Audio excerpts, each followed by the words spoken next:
What's good, everybody? Jeb Jackson here, and I'm putting this video up because there's some things I have to sort of mention, and I'll be brief because this is already a long video. First off, I want to apologize.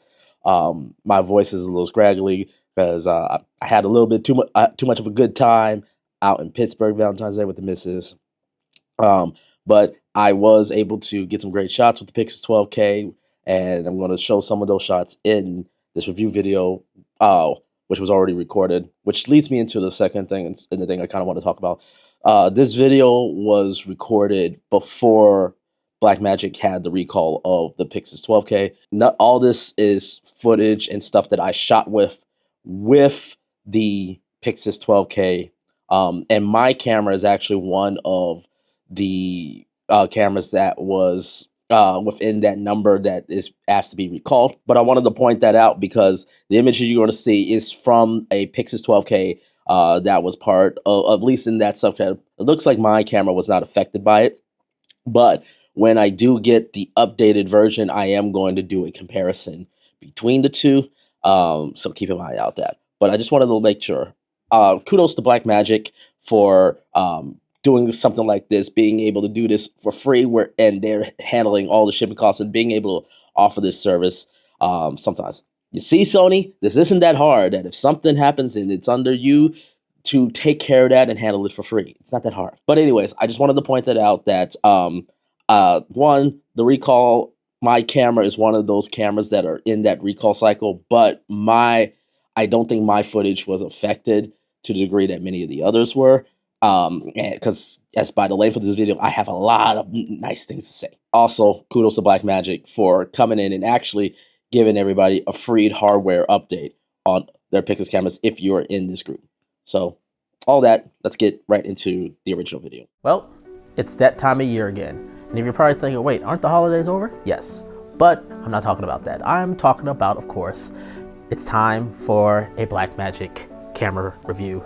And today we're going to be, of course, talking about none other than this guy right here. And this, of course, is the Blackmagic Pyxis 12K. Let me just start by saying, look, I'm not going to sugarcoat it. I think this is possibly one of the greatest cameras ever created. Look, I'm not going to sugarcoat it. I absolutely love the camera, but it's not without some quirks. However, given just how much this can do, given in terms of the design, the features that it has, the capabilities that it's able to do for filmmaking, is this possibly the best 4K camera? Even though it says 12K on the front, and I'm going to give my reasons why. That's the question I'm going to answer today. And of course, I'm going to be talking about my experience shooting with it.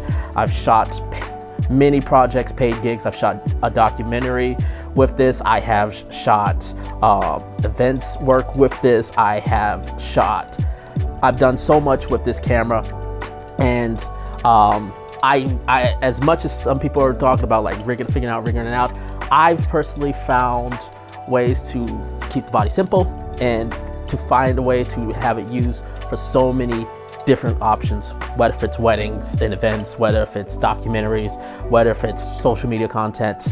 This camera can do so much, and it can hold so much. There's a few misconceptions about some of the features that we have that I'm going to be talking about, but all that and more in today's video.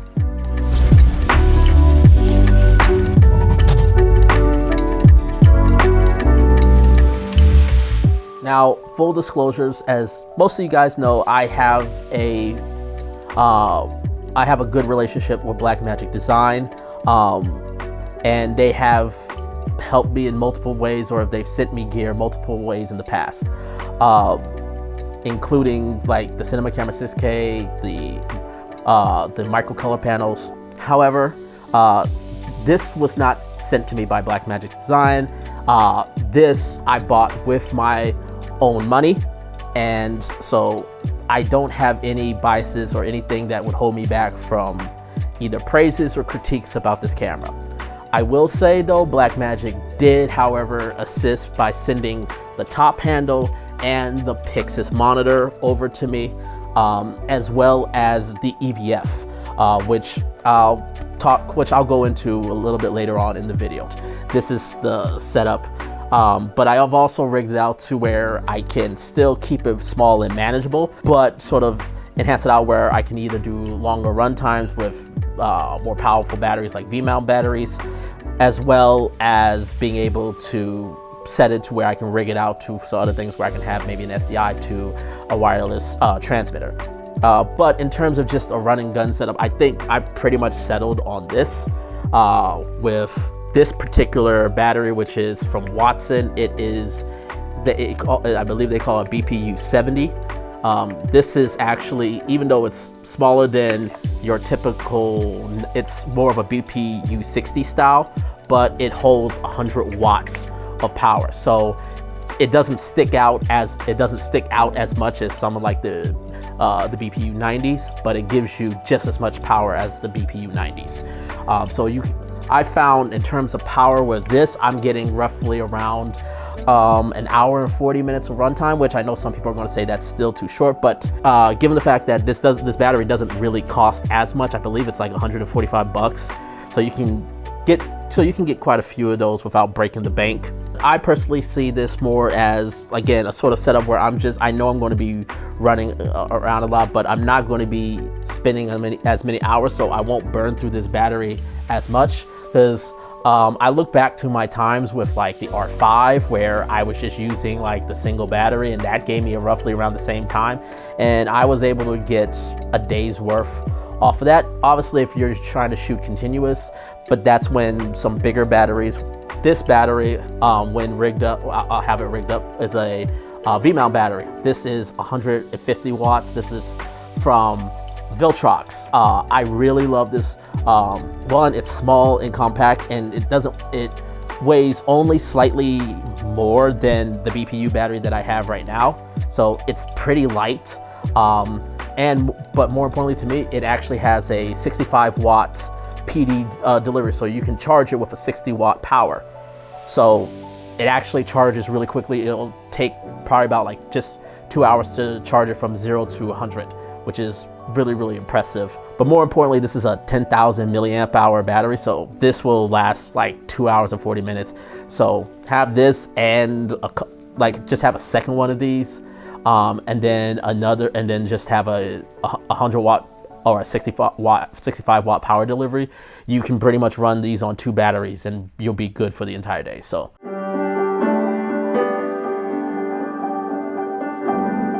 and I guess that goes into like the design of this camera. While I love my mirrorless cameras, I've always been more a fan of the cinema style cameras. Though I've been not necessarily sort of the cinema style way for a lot of the major, like the Venice and stuff like that. I like something that I can feel like I can go sort of like the E&G cameras have, or even something like the FX6 has been, I think, a great design. And this is what sort of reminds me of that. It sort of reminds me of the FX6, although it definitely weighs more than the FX6, but especially when you look about designs, when you factor in the tilt screen, and then you got to get an external monitor because the monitor on that is crap, whereas the monitor on this is, especially the Pyxis monitor, like many YouTubers have stated, I feel it is an essential purchase. The monitor is great. It's very visible. You can punch in and get very good deals and make sure your focus is accurate.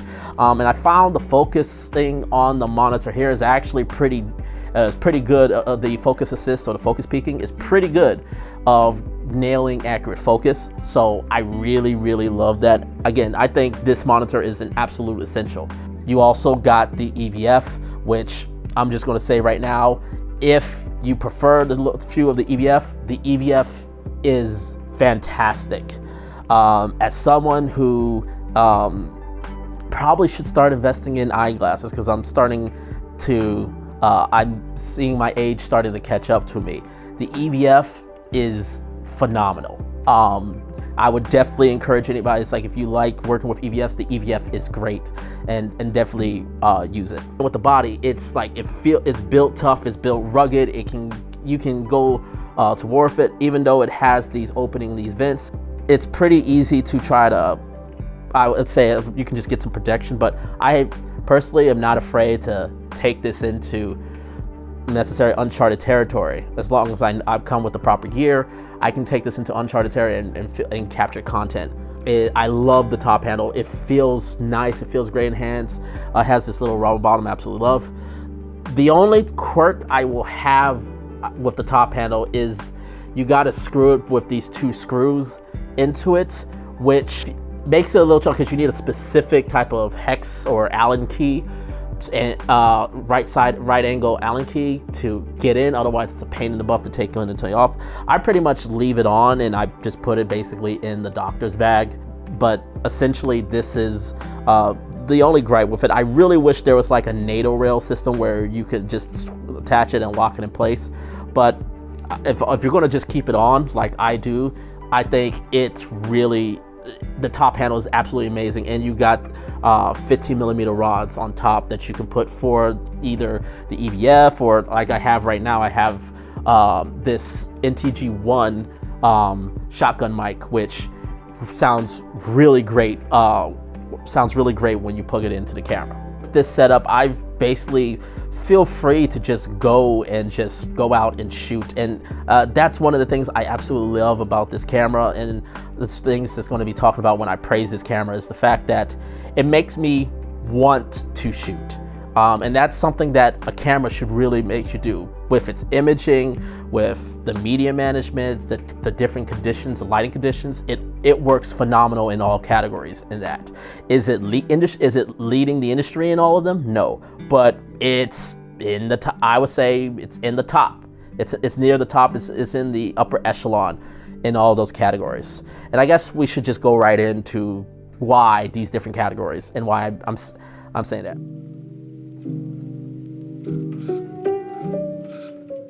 So let's start with image quality. And look, I think a lot of YouTubers have already talked about, but you're probably seeing it as with this B-roll in front of me. The image off this camera is fantastic. What most of the YouTubers, however, don't tell you about is the 4K. Now, a lot of people have talked about the 4K, saying it's softer than the 8K, and yes, that is true. The 8K is much sharper of an image than the 4K.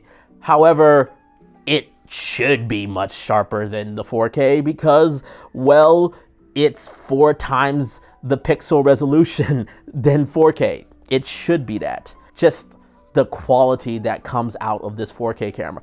The level of detail just in 4K, this in 4K Q5 alone is some of the best 4K, if not the best 4K that I have seen out of any camera. You could, like, there's been a lot of cameras that came out in 2025. You had cameras from Nikon, Canon, Panasonic. To me, personally, the Pyxis 12K, the 4K out of this camera is personally my favorite of the bunch. And a lot of it has to do with that RGBW sensor, the fact that it is doing sensor scaling. It basically does a fusion dance and merges the pixels together. You get a super pixel before like it even hits the processor, thanks to the workings of B-roll. The other thing that I think some people have the misconception about is dynamic range. For this, I'm going to cut to myself in a state park so you can see what it's like with the dynamic range. What's good, everybody? James Jackson here, and I'm also here to I think it's a perfect opportunity to discuss dynamic range. And as you guys can probably see, the sun is right behind me, so this is a really nice test to see the latitude, but the sun is probably going in and out because of the clouds. But I think this is a good time to talk about dynamic range on the Pyxis 12K, but also sort of the misconception about dynamic range. I know a lot of people saw City D's findings with dynamic range and latitude, and were probably confused by how they were iterating that the 4K mode was actually the one that performed the best dynamic range, given the fact that based on how Blackmagic released its own findings, and that you lose a stop of latitude performance in the highlights. what I would say is both are actually could be true and are likely to be both being true. So I think people keep forgetting. This is something that I feel like we here on YouTube don't do enough in our discussions in terms of dynamic range, because to this day, a lot of people still believe that dynamic range has something to do with basically highlight roll off. That is dynamic range, but that's only 50% of what dynamic range is. Remember people, dynamic range is the total range from whitest white point to blackest black point. So it's both highlights and shadows. The point I'm trying to make is that we tend to forget that, yes, you lose a stop of latitude performance in the highlights, but you also gain a stop in the shadows. So you get much, much cleaner blacks. So in order to just basically sort of, if you want to get the same latitude performance in terms of highlights, for if you're shooting for 4K or even in the 8K mode, you do exactly what I'm doing right now, which is right now I am shooting at 1600 ISO, and now I got my latitude in the highlights back. Now, some people will say, well, it is, you're increasing the noise. Technically, yes, you are, but as you are probably seeing right now, the noise is really, really clean at 1600 ISO. So the point I'm trying to make is the dynamic range on the Pyxis is incredible. It's still an awesome, it's still very awesome. And look, and as you can see, the sun is like right there, even though it's like right behind the clouds. It has came in and out, as you probably have seen throughout this video, and even some of the B-rolls I'm probably showing to you here right now. Like right now, the sun is coming right back. Thank you, sun. Really appreciate that. As you can see, I'm still holding the highlights here. I've still got my shadows here. And even when I go to lift this up a little bit, the noise is still clean, that I'm gonna get a really great and totally usable image out of this camera.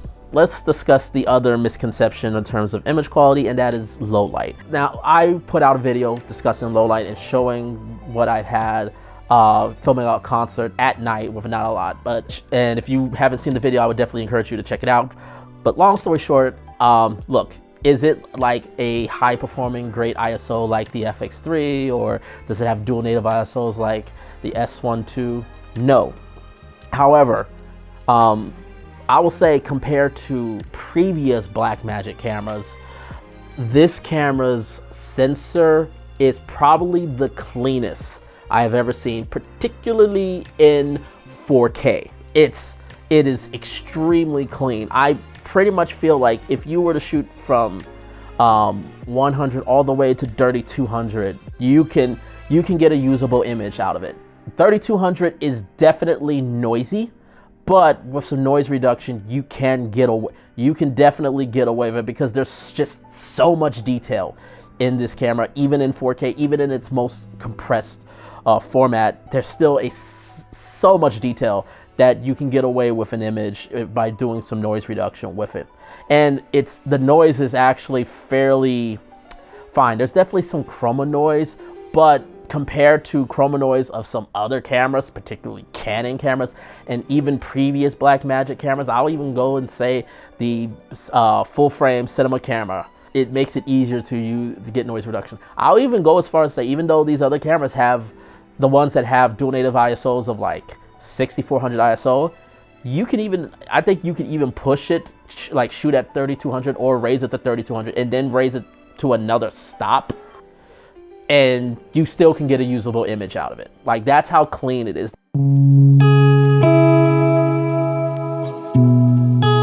All right, let's talk about the second big misconception about this camera, and that is the media. Now, because the camera has the 12K on the front, on the name, in the name, as well as 12K resolutions, the big misconception is that, hey, oh my God, you're going to deal with massive media files, which is true if you were planning to shoot 12K or just shooting 12K and 8K and that was the only option.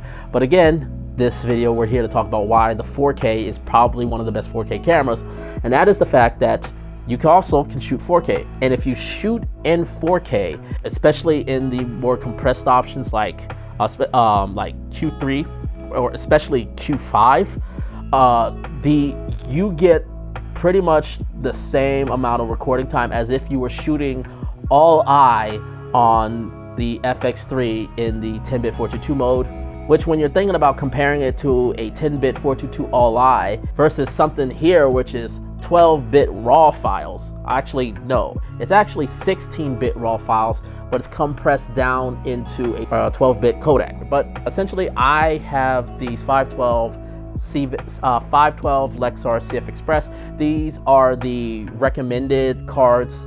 Cards that are recommended by Blackmagic Design. And with just one of these cards, especially since firmware 10.0, which allowed you to turn off proxy recording for the 12K. Now on a single 512 gigabyte CF Express card, I can get 5 hours per card, and I got two cards in here. So I pretty much got a whole day's worth of shooting on just a terabyte of hard drive if I need to run that. And the files and the footage is still incredibly detailed and incredibly sharp. So again, you get raw files that are compressed down that you can get 5 hours for a 512 gigabyte CF Express card, which I got the parodies for I think like $150 for the two of them.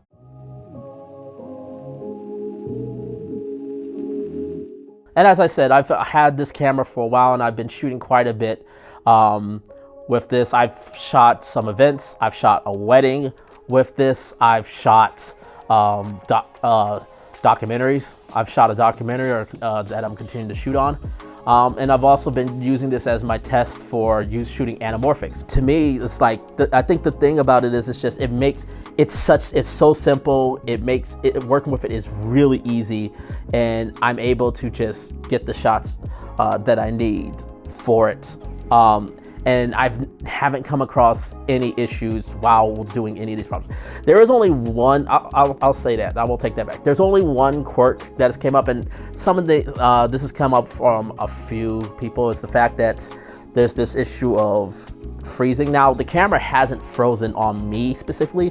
The issue that I have came across is that sometimes the Pyxis Monitor will freeze up. It will freeze up, but but at least with the Pyxis Monitor, it's an easy fix, because literally all I have to do is unplug this and then plug it right back in, and then the functionalities will come right back. So it is an annoying quirk, but it's a quirk that I can work around. Hopefully Blackmagic can address this in a future firmware update. But overall, the experience has just been a joy. I've loved every second the camera just gets out of my way, and that's the main thing you want with a camera. It's like you want a camera that can just do the job and get out of your way, and that's exactly what this camera does.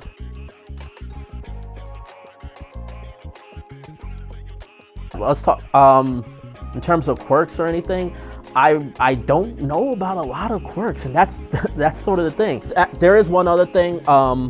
The fact that the fans are, especially if you're using a shotgun mic like this, the fans are noticeable, but when I hit record, the fans will slow down and stop. But the mic will still pick up at the very beginning initially that those fans slowing down. So I will just say, if you're going to record something, I would recommend trying to start recording before and just give yourself some leeway. But the fans are definitely loud, and if you got a shotgun mic like this, they will be picked up. I'm so sorry. It's not. So in the book she's 17 years old, but in the movie she's 10 years old, and also in the book her name's Jolly, but in the movie her name's Evie.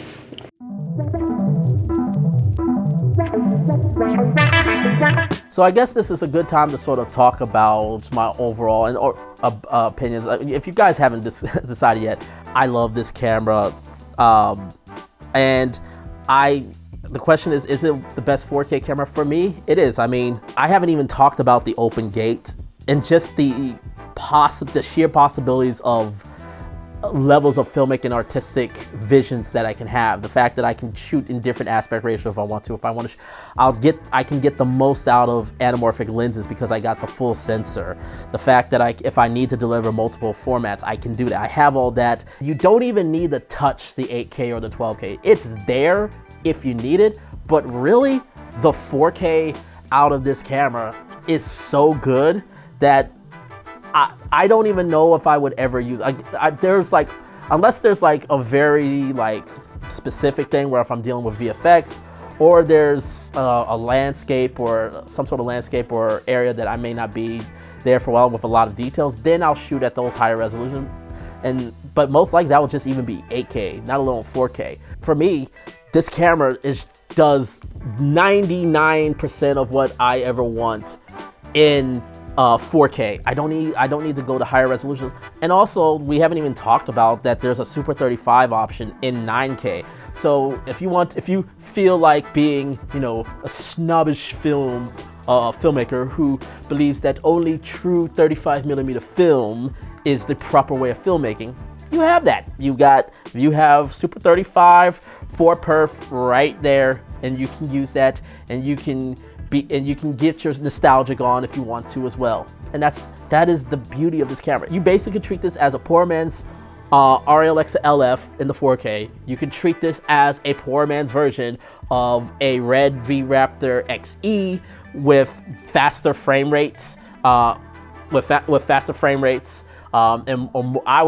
I would argue, and I know this may be controversial, but with a more robust raw codec. You can treat this as a poor man's Sony Vetus 2 that has higher frame rates, maybe not as good of a readout speed, but has a great amount of frame rates, has higher resolutions, and you still get to shoot high quality and dynamic range that rivals those cameras. And that's the point I'm trying to make. And it's because of this, I believe Blackmagic has arguably made the most dangerous camera in existence. And I say all of that because I look at this camera, and keep in mind also, I still have the FX3, I still have the Cinema Camera 6K, but I look at this camera and I literally look at the market and I go, I don't know where to go from here. Yes, RLX, like, a lot of filmmakers love shooting on the RLX. There's a lot of deserved hype and nostalgic with that camera, and with these other higher end cameras. But I don't necessarily have a desire to shoot. I'm like, if a project comes up and I can shoot on it, great. But to be quite frank with you, I don't see any camera out there that has any features that could be more enticing than this camera. I don't know any other, heck, I don't even know if Blackmagic can make another camera that could pull me away from this camera. To say that this camera is an in-game camera, which is what I have been saying for some time since this was announced, for me it is. For me, this is the in-game camera. For me, because it's like every other camera that came out last year, whether if it's the C50, whether if it's the S12, whether if it's the ZR, I look at every single one of those cameras. What if there is an FX3 Mark II that comes out, an FX6 Mark II that comes out? If Arri drops a super affordable, it doesn't, to me it doesn't matter anymore, because I look at this camera and I go, I look at the image that it produces, I look at the workflow, which is seamless and is easy. I look at the fact that all the type of work that I do, it fills every single need and then some. There's literally not a camera that I can see now or the foreseeable future that I can say will be better outside of a few, like its bigger brother, the Ursa Cine 12K, and then, you know, if you type of work that really deals with a lot of LEDs and global shutter, or you work VFX and global shutter is like an absolute must, then something like the Red V Raptor X or the Red V Raptor XE, those options, like if global shutter is an absolute must, then sure. But outside of those cameras, like, this is it. And for me, I don't see a need for any of those. Call me sacrilegious, I don't give a damn. This camera, to me, image quality, this camera's workflow can go toe to toe with every single one of those cameras. And that says a lot, given the fact that this camera, even with the tariffs, is $5,500. I truly believe this camera will sit on the Mount Rushmore of special cameras that we're all going to remember for decades. Anyway, this is my review of the Pyxis 12K. I would love to know what you guys think. What do you think of the camera? What do you think of my thoughts? I'd love to know. Leave your comments down below. And as always, make sure to hit that subscribe button. And until next time, take care, everyone.